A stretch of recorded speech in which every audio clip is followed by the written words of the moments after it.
Yes, I hope you all are very well at your homes.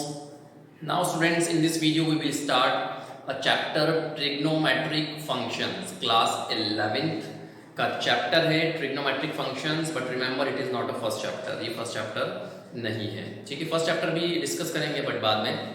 हम start कर रहे हैं वीडियो की trigonometric function से, ठीक है। स्टूडेंट्स, मैं वीडियो स्टार्ट करूँ, आपको समझाऊँ क्या होता है, उससे पहले कुछ बातें मैं आपको बता दूँ। पहली चीज़ तो ये कि आप अपने नोट्स प्रिपेयर करते हुए चलें साथ में।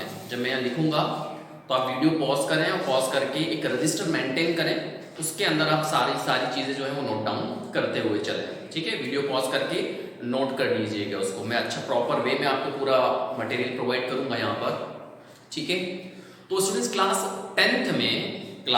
टेंथ में आपने पढ़ा है इंट्रोडक्शन ऑफ ट्रिग्नोमेट्री, ठीक है। वहां पर आपने जो ट्रिग्नोमेट्री पढ़ी थी वो बेसिक लेवल पे पढ़ा था, बहुत बेसिक लेवल पे था।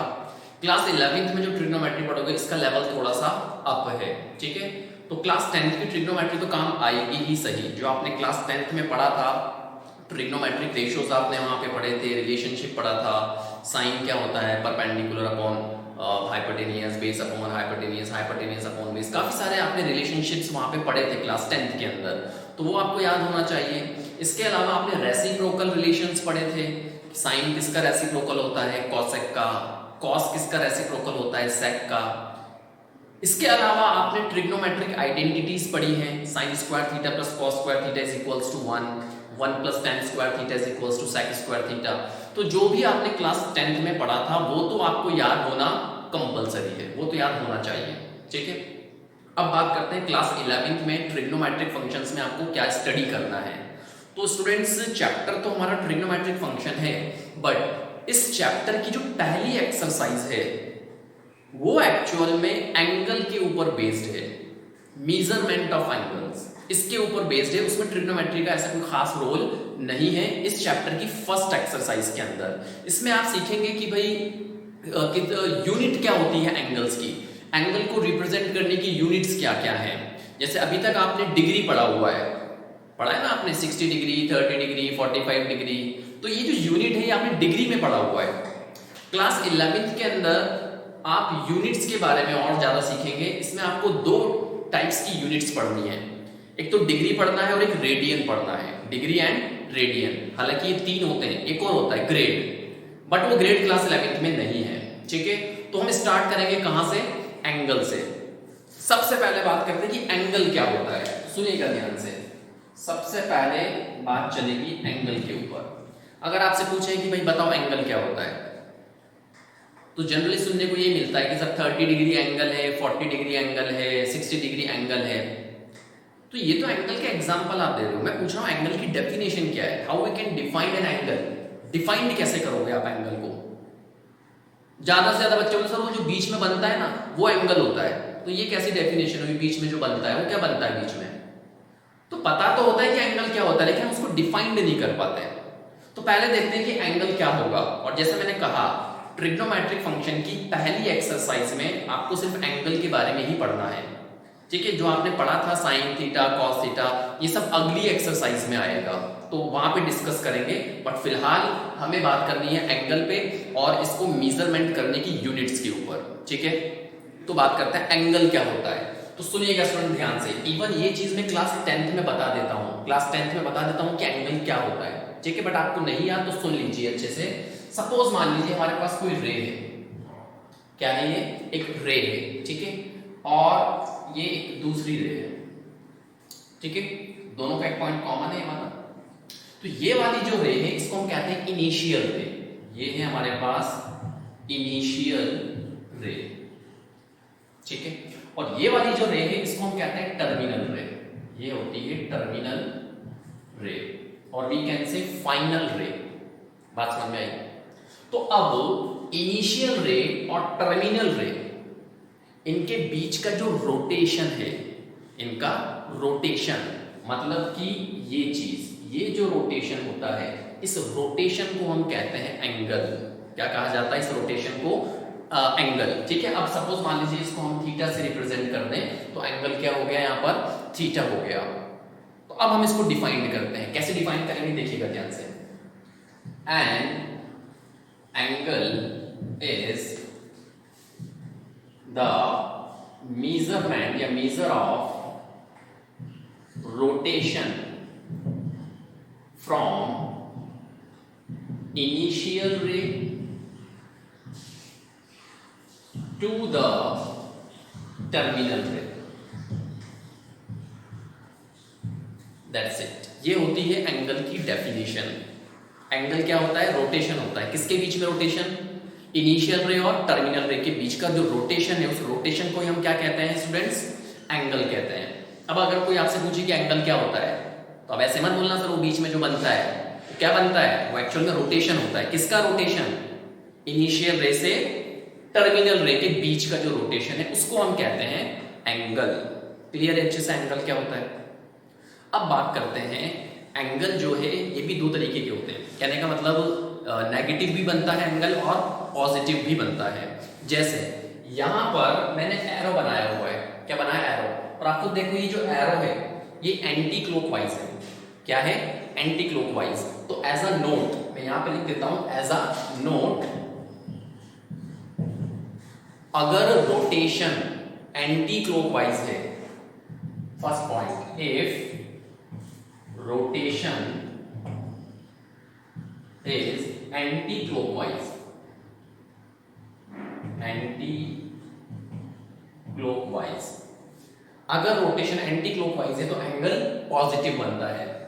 Then an angle, yeah, the angle is positive. For example, suppose ये रोटेशन है इस तरीके का। कैसा रोटेशन है? Anti clockwise. ठीक है, तो एंगल पॉजिटिव बनेगा।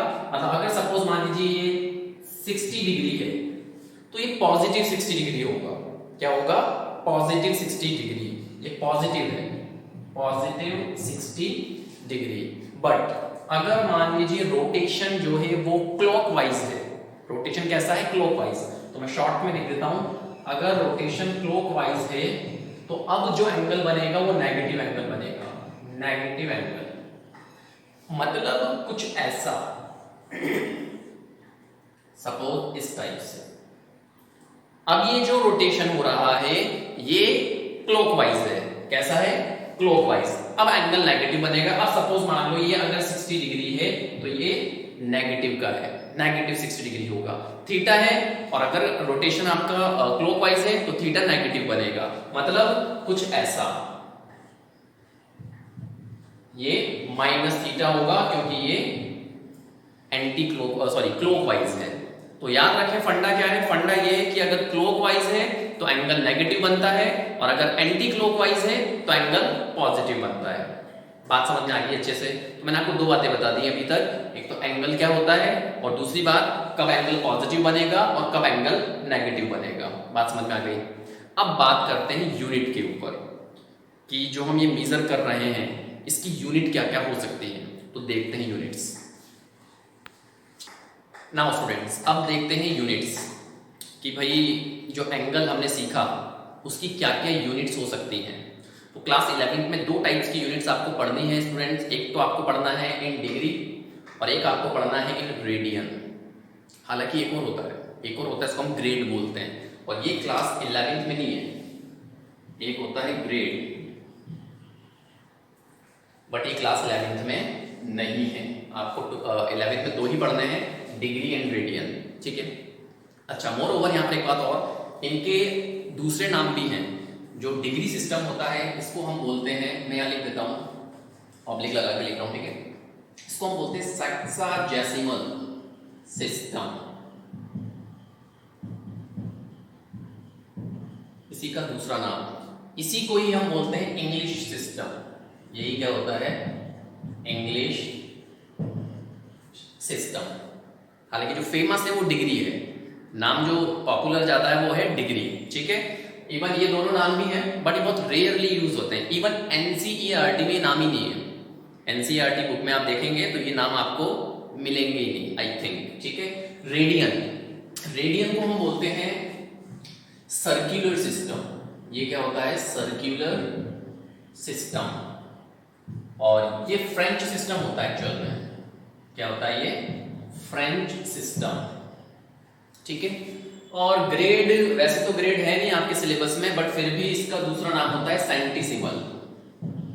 सेंटिसिमल सिस्टम। ठीक है। ये 3 तरीके की यूनिट होती हैं और हम डिस्कस करेंगे डिग्री और रेडियन पे। ठीक है। इवन आपने डिग्री नाम से फैमिलियर भी हो, आपने सुना है ना 60 डिग्री, 45 डिग्री, 90 डिग्री। तो इस डिग्री पे बात करते हैं पहले। तो सुनिएगा स्टूडेंट, ध्यान से सुनिएगा पूरी कहानी। सपोज मान लीजिए एक सर्कल मैंने बनाया। सपोज एक सर्कल है, लेट्स से सेंटर है इसका। ठीक है।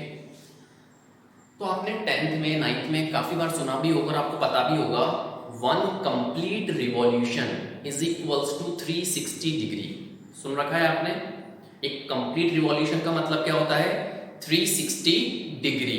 ठीक है। तो एक्चुअल में 360 डिग्री क्या है? एक्चुअल में क्या है? मीनिंग क्या है इसका?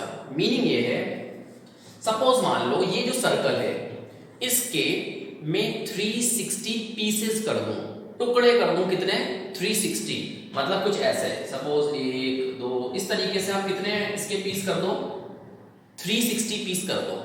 तो ये जो सारे के सारे 360 पीसेस हैं, ये मिलकर बनाते हैं क्या? एक कंप्लीट रिवॉल्यूशन, एक कंप्लीट गोल चक्कर बना देंगे 360 टुकड़े मिलकर। बात समझ में आई? ये जो सारे टुकड़े हैं ऐसे बहुत सारे होंगे, ऐसे ही कंप्लीट करके कितना बना देंगे? 360 डिग्री बना देते हैं। मतलब ये कंप्लीट रिवॉल्यूशन हो जाता है। बात समझ में आई? तो क्या मैं यूं लिख सकता हूं? अच्छा, अपन किस पे बात कर रहे हैं? हम बात कर रहे हैं सबसे पहले डिग्री के ऊपर। ठीक है।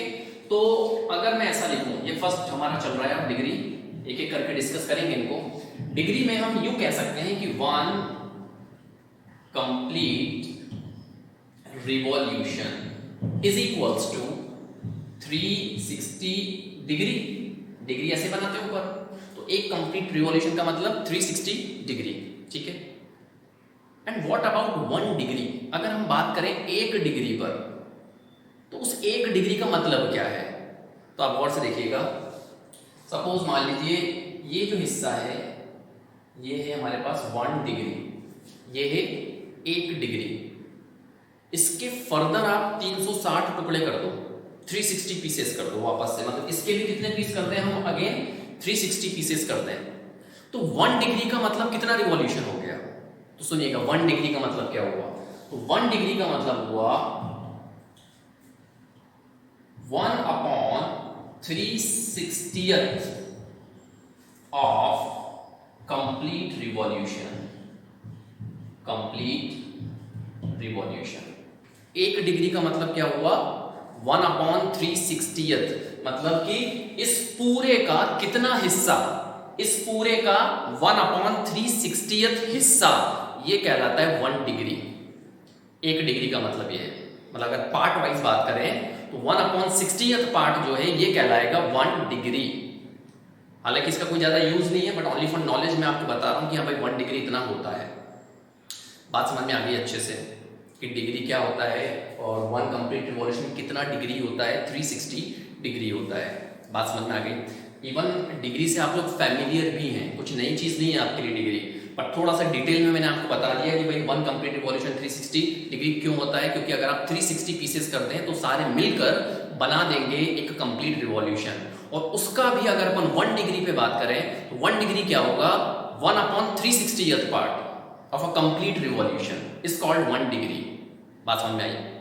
अब बात करते हैं रेडियन पर, देखते हैं रेडियन क्या है। नाउ स्टूडेंट्स, अब बात करते हैं किस पे? रेडियन मीजर पे। ठीक है। अच्छा, रेडियन मीजर से पहले एक छोटी सी बात मैं भूल गया बताना आपको।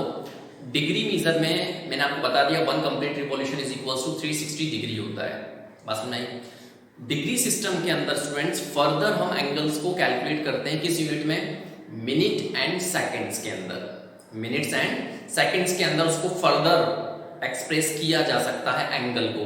फॉर एग्जाम्पल, सपोज मान लीजिए मैं आपसे बोलूं 4.5 डिग्री, 4.5 4.5 डिग्री, तो हम डिग्री सिस्टम में इसको फर्दर ब्रेक कर सकते हैं।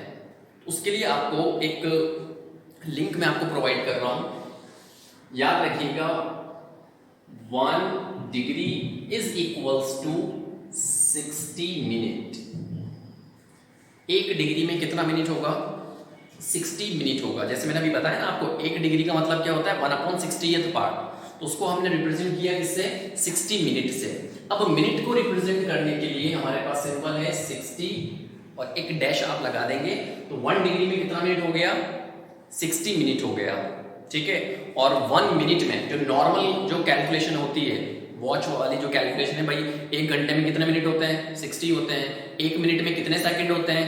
60 होते हैं, ठीक है। तो वही चीज है यहाँ पर भी। तो अगर आपसे बोले कि भाई 1 मिनट, 1 मिनट को मैं ऐसे भी लिख सकता हूं, 1 मिनट ऐसे लिख सकते हैं ना। तो 1 मिनट में कितना होता है? 60 सेकेंड्स। 1 मिनट में 60 सेकेंड। सेकेंड्स के लिए हमारे पास है 60 और डबल डैश। 60 और ऊपर आप क्या लगा दें? डबल डैश आप लगा दें। बात समझ आ रही है? तो डिग्री को हम फर्दर एक्सप्रेस कर सकते हैं मिनट्स में और सेकंड्स के अंदर। जैसा मैंने आपसे पूछा था कि भाई 4.5 डिग्री है, तो इसको हम और अच्छे से कैसा लिख सकते हैं? तो देखिएगा ध्यान से, 4.5 डिग्री, इसका मतलब क्या हुआ? 4.5 डिग्री। तो 4 डिग्री तो चलो ठीक है, 4 डिग्री, हाफ डिग्री।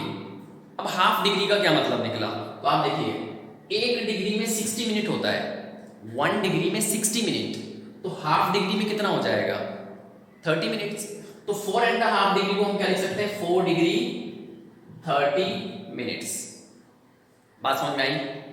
तो डिग्री को ही हम फर्दर किसमें एक्सप्रेस कर सकते हैं? मिनट्स में एंड सेकंड्स के अंदर उसको एक्सप्रेस किया जा सकता है, किसी भी डिग्री एंगल को। क्लियर है अच्छे से?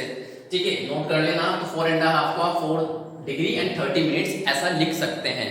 और ये सीखना जरूरी भी है, क्योंकि जब आप कन्वर्जन पढ़ेंगे तो वहां पे आपको आंसर्स देना होगा मिनट में और सेकंड के अंदर।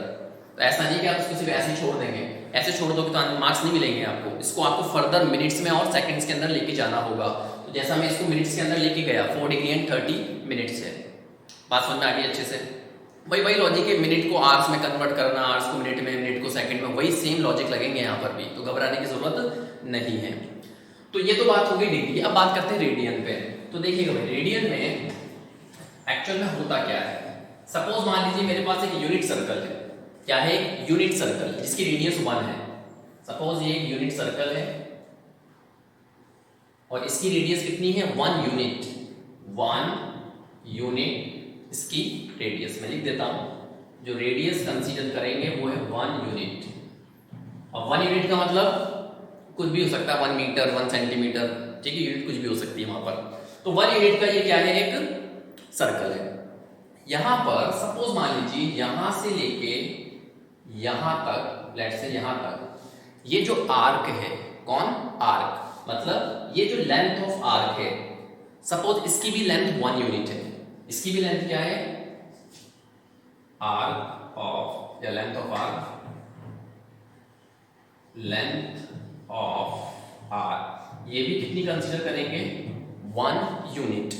तो ये जो एंगल बनेगा, ये जो एंगल बनेगा, ये एंगल होता है रेडियन में। That means 1 radian. अभी मैं रेडियन लिख रहा हूं ऐसे। तो रेडियन एक्चुअल में है क्या? आप गौर से देखो, हमने सर्कल किस टाइप का लिया हुआ है? यूनिट सर्कल, ठीक है, जिसकी रेडियस 1 होगी, ठीक है। लेंथ ऑफ आर्क कितना लिया हुआ है? 1 यूनिट।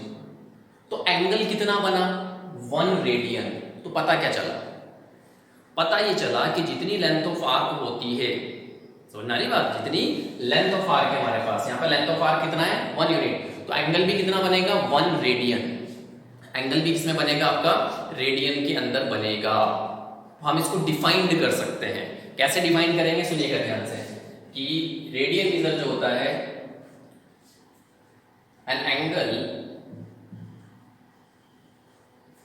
Subtended by an